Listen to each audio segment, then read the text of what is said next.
Lately, puro positive ang aking mga review at naghahanap ako ng pwedeng mabash. Kaya masaya ako na dumating itong napaka-budget na TWS. This is the Air 1 Pro, ang 399 peso truly wireless earbuds from Infinix. Solid ang build quality ng Mentos na ito. Sakto ang ilaw, hindi flimsy ang hinge, and it comes in mayaman white with sakto, matino at malinis na packaging. Basura ang mic nito pero that is to be expected. Sa presyo na ito, I wasn't expecting much, pero nasatisfy naman ang aking 3 minimum requirements na battery life, latency and connection at sound quality. Sakto ito mostly for non-bass songs or movies and podcasts. Overall, nag-expect ako ng basura pero mukhang mali yata ako. For the unboxing experience, I was not expecting much for the price. And I was right. Pero I have to say, perfecto pang regalo sa mga bata or for someone na hindi pa nakakaranas ng true wireless earbuds and you would like to help them experience it without spending your crypto coin investments. Sa loob ng box, andito ang case at earbuds. Type-C cable at manual na napakanipis. Overall, unboxing is just okay and for this price wala rin naman tayong dapat i-expect. Tinikman ko at hindi matamis ang Mentos na ito. Ito ay nakamayaman white pero sabi sa marketing material may optional red color ito na hindi ko makita at hindi ko rin marerekomenda dahil mukha siyang cheap. Meron din itong hinge na surprisingly hindi ganon ka-flimsy at merong satisfying snap pag sinasara. Kung matibay-tibay lang ito ng konti, pwede mo siyang gawing fidget toy. Ang earbuds ay matibay at mukhang humiram talaga sila ng molde ng Apple AirPods Generation 3 na nireview ko rin at mapapanood nyo gamit ang link sa taas. I mean, tingnan mo.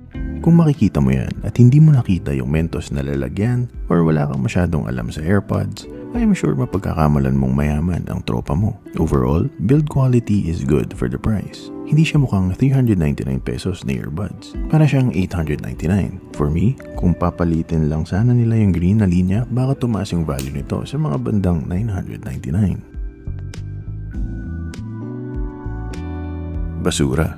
Yan ang aking expectation para sa microphone na ito.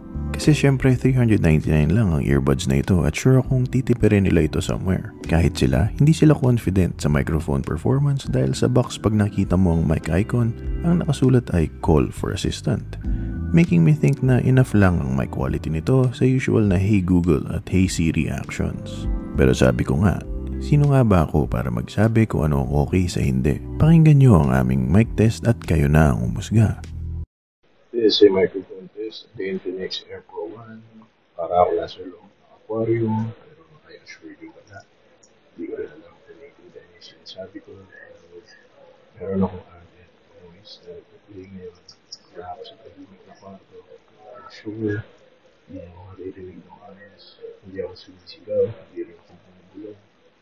I am just using my speaking voice. Oh, ano? Basura, diba? Hindi na natin kailangan ng mga charts at waves para malaman na basura ang ating nadidinig. Kung naghahanap ka ng earphones na merong basurang microphone, pangregalo sa team lead mong kupal para hindi siya marinig ng mga foreigner niyong teammates, then ito na ang earphones na para sa'yo.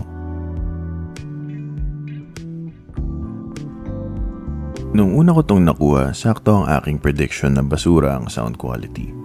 Hindi siya lata pero sobra-sobrang bass na parang nasa aquarium na ang kumakanta. Ako'y nasuka. Over the past weeks, tiniis ko to as my daily driver pagdating sa music. And for some reason, on day 2, nawala at nabawasan yung muffled voices at tuwalya-covered feeling. And I started to enjoy my music. Nagpalit-palit ako ng music apps at naglinis ng tenga just to make sure na hindi ako nababaliw. Listening to Ain't Thinking About You. Sa bandang umpisa, dapat sobrang muffled na nito dahil sa low-hitting bass kasabay ng pagkanta ni Bow Wow. Pero hindi siya ganun. Nabawasan siya and nadidinig ko na ng maigi si Bow Wow. Hindi na siya nakakasuka and bordering on average quality na merong 999 peso price tag. I was shocked. If kaya lang siguro nilang ilipat ang laman ng VE Monks at J. Cali dito, I am sure super sulit na nito at kayang dumurog ng mga earbuds na nasa 1,500 pesos. Don't get me wrong, muffled pa rin siya, pero hindi na nakakasuka and mas na mapagtsatsagaan na ito compared sa una kong nadinig.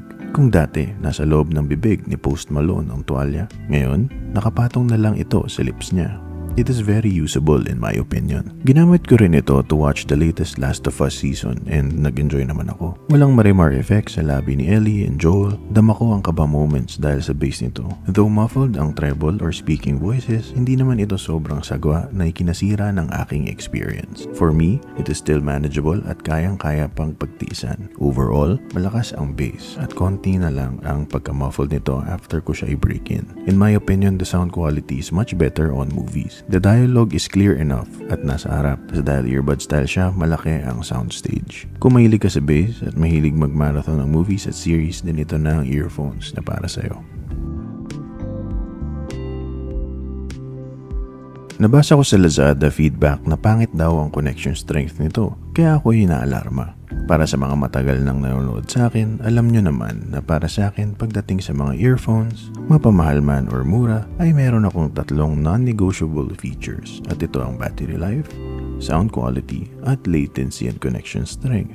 Pag isa lang dito ang off, ay siguradong pangbasurahan ang nabili mong earphone. Nakita ko sa packaging ng earphone na meron silang 10-meter connection claim, and I was eager to test this claim. While testing, lagi kong iniiwan ang phone ko sa desk while wearing the earbuds and wala naman akong naging problema. Nilagay ko rin ang aking phone sa bulsa, sa harap, sa likod at sa bag, and I am impressed with the connection strength. Madaming pinto ang tinagos nito and wala naman akong naging problema. Nasubukan ko rin ito sa paglalaro ng Wild Rift. Though wala naman akong problema sa latency, napapansin ko lang na muffled ang boses ng announcer. Pero I must admit, nakaka-hype ang lakas ng bass pag tumatama ang skill shots tulad ng pagbagsak ng skill ni Veigar at ni Lux. And for me, this was very impressive. Do note na I was impressed hindi dahil sa napakakapit or napakaganda ng connection at latency performance nito.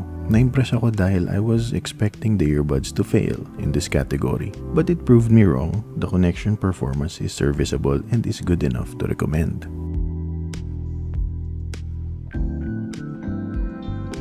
Sabi ko nga, aanhin mo pa ang ganda ng sound quality, latency, mic, at build kung 30 minutes pa lang ay dapa na ang earphones mo. Para sa ganito kamura na TWS, mababa ang aking expectations. And so far, parang gusto ko nang baguhin ang aking mga predictions kasi kanina pa ako nagkakamali. Sa box, Infinix is claiming long battery life. At sa mga marketing material naman, sabi ng Infinix, confident sila na abot ito ng 4 hours of listening time plus 20 hours gamit ang case. Dito sa channel na to, mapamura man o mapamahal ay tinitesting talaga namin ang battery life.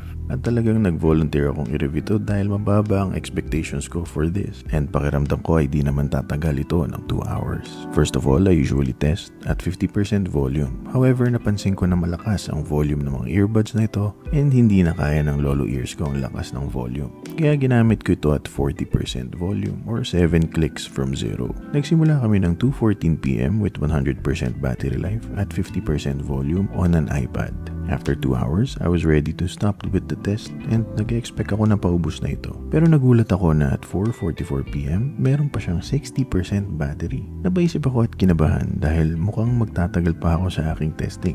Bandang 7:45 PM ay nagsalita na ang babaeng notification ng please charge. Pero nagsalita lang siya sa aking right earbud, which makes me think that the right earbud will turn off first. At sure enough, namatay ito at 7:55 PM. Pagdating ng 7:58, nag-start na ang please charge warning ng left earbud at namatay ito at 8:05 PM. Overall, I was very impressed with the battery life of the Infinix Air 1 Pro. Umabot tayo ng halos 6 hours of battery life. Mas matagal pa to kaysa sa 3,000 pesos worth na Iroha AirPods Generation 3 copy na nireview ko rin at mapapanood nyo gamit ang link sa taas. Ang hindi ko lang nagustuhan dito ay pag-apak ng 20%, nag-play na yung warning every 1 minute hanggang sa mamatay ang earbud. I would prefer less frequent battery low warnings para mas ma-enjoy ko yung last legs ng aking music. Pero aside from that, I was really impressed with the battery life of these earbuds.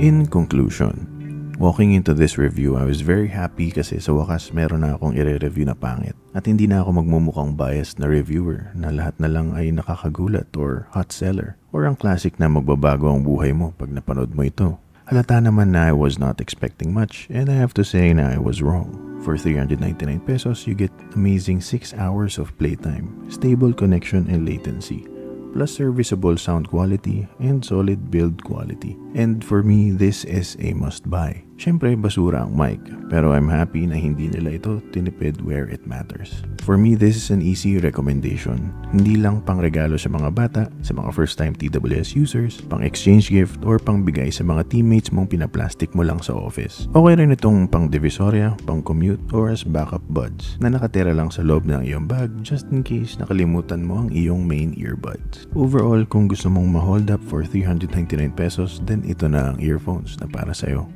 Dito na natatapos ang ating video. Sana naman ay nagustuhan nyo ito. Kung naghahanap kayo ng mga review at news tungkol sa mga gadgets, consider subscribing or panoorin mo ang iba sa aming videos by clicking the card or yung suggested video sa huli. At dahil back to normal na tayo, kung wala ka namang time manood, we have Cubicle Hits Radio up on Spotify, Apple Podcasts, Google Podcasts, Stitcher Radio, and more. You can also follow us on TikTok, IG, and our Shorts channel for quick bite-sized videos. If may questions kayo about the Infinix Air 1 Pro, comment nyo lang sa baba or send us DMs. Tapos baka ma-feature namin yung questions nyo sa aming mga videos at podcast. Basta lagi nyo lang tatandaan, ang lahat ng ito ay opinion ko lamang. Bahala ka sa buhay mo.